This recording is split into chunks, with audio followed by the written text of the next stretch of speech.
But the pace is now being significantly increased in front. Juan Manuel Garate on the top of those hoods, just putting on pressure. Very good all-round rider, Garate. He's won stage in both the Tour and the Giro d'Italia.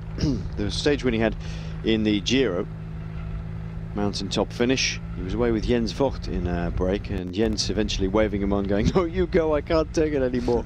Unsurprisingly, because Garate is quite a fine climber, and Jens is a little bit big for that sort of thing, but he looked like a completely startled schoolboy at the top. He didn't really contemplate that he was going to win, and when he did, he didn't quite know how to deal with it, how to take it. Been around a while now, Garate. Strange how a number of Spaniards have made a good home in a Dutch team like Rabobank. Yeah, well, a few years ago, I mean, Spaniards very rarely ventured north into sort of Belgium, Holland. They sort of kept themselves to the warmer climates, but over the last few years, I mean, with the Pro Tour and now the World Tour, that the teams have to go to these places, so they've got used to it, and they've produced some good rides in the one-day races. I mean, Fletcher particularly is, you know, is a proper one-day classics rider now, very much at home in Northern Europe. Yes, indeed. Well, Rabobank especially had, of course, they've got Juan Manuel Garate, Carlos Barredo's gone there, Oscar Freire, of course, has been there for many years now, or a number of years now, and the sadly missed Pedro Jarillo was also at Rabobank as well. Incidentally, now Jarillo writes for Spanish newspapers as a columnist for sport as well, not just cycling, but sport in general. It's nice to see that Jarillo has sort of managed to rebuild his life after that absolutely dreadful accident. We tend to forget that one that's sort of disappeared off some people's consciousness, not all of us, but some of them. It was a tremendously bad accident. Fortunately, yeah, those accidents are quite few and far between in cycling. It is quite amazing, really, that there aren't more of them. And yeah. You know, when you think the roads that they go on, the descents, and what it actually involves, it is good that we don't get too many of those. Yeah, it's true. Do we see the possibility today of maybe a man like David Miller taking a bit of a flyer in the last 3 or 4 kilometres if he feels he's got the legs? He's been keeping himself very, very quiet. He's only at 17 seconds, you know, down on Tony Martin. Yeah, I think on this sort of circuit, though, I think it's going to be very difficult for him, and I think he may well be looking at trying to set up Hausler, although Hausler was a little bit disappointing yesterday, wasn't he? 10th, was it 10th place, I think, yep. He finished yesterday. So here goes the belt.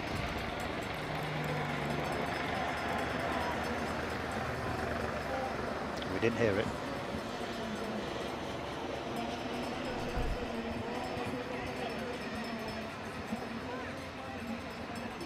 One lap to go then.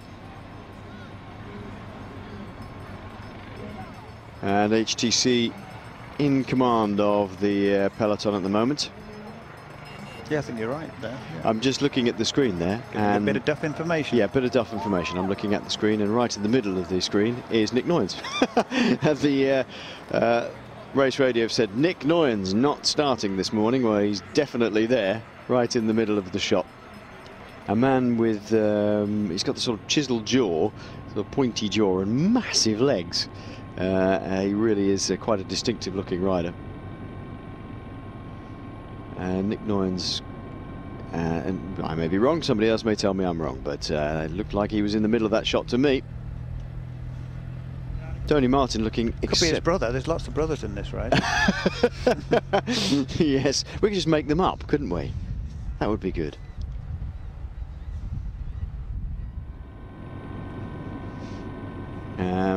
Yeah, and Tony Martin just looking so comfortable, as he has done all the way through this Tour of Beijing. He does not looked under any pressure at all, to be frank.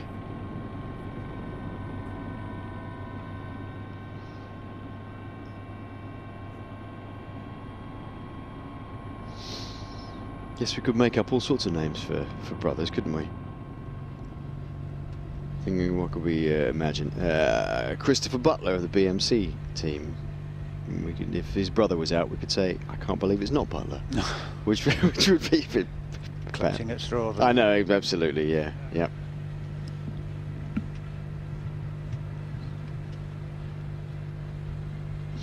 Quick step on the front, Dario Cataldo.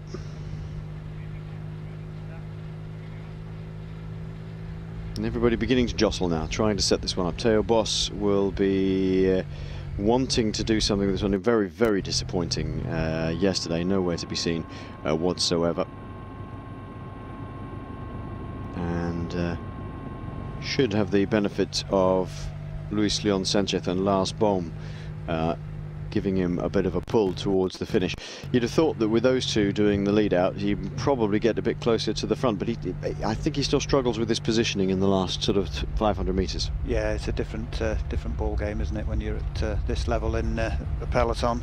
Also the distance, and you can make it all a little bit tricky. So it'll be something that he will gradually get better at. Just watching David Miller near the front there. I think probably trying to set up. Maybe you're right. Maybe we will have a go, but I think it's going to be very difficult for anybody to get away now. Miller in the centre of your shot with the Garmin Cervelo blue helmet, black jersey, white in the centre of it. The next best placed man for Garmin Cervelo in the train here is Jan von Summeren. Haven't seen much of him. Sky bringing their riders around the outside, and now Liquigas move towards the front. 1, 2, 3, 4 of them. Alexander Kristoff all by himself for BMC. Just flicks out to the right a little bit, forcing some of the riders to move over. Peter Sagan seemed to be in the wrong place there, moving around the outside of the peloton to join up with the rest of his Liquigas men. Just given a little push into the line by one of the riders from Euskaltel. Watch out for the green jersey. It's on the shoulders today of Denis Galimzyanov. Galimzyanov would like to finish off with that green jersey as his by right by taking the victory ahead of Viviani. If Viviani gets ahead of him, I'm pretty certain that he'll whip that jersey off his shoulders. Little bit tight, that corner. They've all got through okay. Well, the barrier's sticking out on the left-hand side, but everybody through all right. A good performance by Hausler as well, still in with a shout in the points as well. I think he's just 5 points off Galimzyanov, so it's all to play for the green jersey, the only jersey that really has got anything to play. Yeah, bar David Miller taking a flyer up the road, and or Chris Froome, or even Steve Cummings, which he's not going to do, of course. Steve wouldn't do that because he's got a man ahead of him, but realistically, bar Miller trying to have a go in one of his characteristic, it's the last 3 kilometres, I'll give it a shot attacks. Nobody's going to take the red jersey of race leader off the shoulders of Tony Martin today, but the points jersey still has everything to play for, which is good. Omega Pharma Lotto with men on the left-hand side trying to stay up towards the front. There's still the World Tour team rankings to play for, and they are involved very closely in that. AG2R as well, just trying to take up the pace. Perhaps just trying to set up Sebastian Hino, maybe. Or Mondori, or even Roach if he feels up to it. Now he's got that big win under his belt. Katusha on the right-hand side, looking over the shoulder to see if green jersey of Denis Galimzyanov is there yet. He does tend to spring up to the right place just towards the end. Once again, watch out for Enrique Sanz, the young sprinter from Movistar, who we've seen 2 or 3 times now riding, and I think with 2 kilometers to go, he just has to keep his powder dry a little bit. The big problem with Sainz is he's going too quickly, too early, too keen. He goes with about 500-600 meters to go, and he doesn't have the strength to stay there, which is unfortunate. He seems to be pretty quick. Garmin gathering near the front as well. I think see Van Summer and Miller. And there's a third man coming through. On the right-hand side of your screen, it's Rabobank. beckoning through, trying to beckon through Garmin Cervelo's Johan von Summeren to get it together and come and help out. Is that Theo Bos in third spot? It looks like it there. Being led by, at the moment, Lars Bohm ahead of him. And there is Galimzyanov. Look, he suddenly popped up in the green jersey. 1, 2, 3, 4, 5 back ahead of Hausler. Sitting in the wheel of Galimzyanov. Steve Cummings bringing men to the front. Apoliano is the sprinter for Sky. Has had a bit of a lean Tour of Beijing. That's a difficult thing to accommodate, isn't it, Graham? When a rider comes off the front, there's no way of going sideways, so they just have to filter back through the middle, and everybody has to be very, very aware of them indeed. It always makes me nervous, that does, when people pull off the front of the peloton and start easing up, but don't pull to one side of the road. Miller on the front, absolutely drilling it now. As Saxo Bank suddenly come to the fore as well. They have JJ Haydo, was the best of the rest yesterday. Here comes the Liquigas train. Third back is Peter Sagan. You can guess, you can bet your bottom dollar the last man in the line there is Elia Viviani as they come into the last finishing straight. Liquigas take it up, perfectly timed once again. Viviani with Denis Galimzyanov just behind him. Sagan takes up the pacemaking, super fast now. Viviani just bides his time, bides his time. Here comes Viviani. Oh, Galimzyanov's coming at him very quickly. Galimzyanov is going to go past him and take this one. The green points jersey is in the bag for Denis Galimzyanov, and that was perfectly timed. Viviani shakes his head, and the Russian has finally done it. A big win in a big race, and he takes the jersey as well. Now, that is breakthrough time for him. Yeah, I mean, that was a great sprint. He was on very much on his own there, but he picked the right wheel, and I think as soon as Viviani hit the front, Galimzyanov just had too much for him, and won quite comfortably, I think, in the end there. Been saying for a while, he's again another rider I've championed for a couple of years. He's a coming rider, and suddenly he's up there with the very, very best. He's not in the same speed bracket as somebody like a Cavendish, for example, but he's not far off the best in the world now. He's improving little by little by little, and now takes a points jersey, a proper sprinter's jersey. Yeah, he's a very powerful rider, isn't he? He reminded me a little bit, in some ways, of Abdujaparov. You know, that sort of really, really stocky, strong build, and you know, he's still only young, and I think he's once he gets the craft in his racing as well. I mean, we saw it there. I think he rode that sprint perfectly. Peter Sagan putting his head down, and then Viviani goes from outside him. Remember, they've got some distance over everybody else, but look how quickly Galimzyanov comes past him.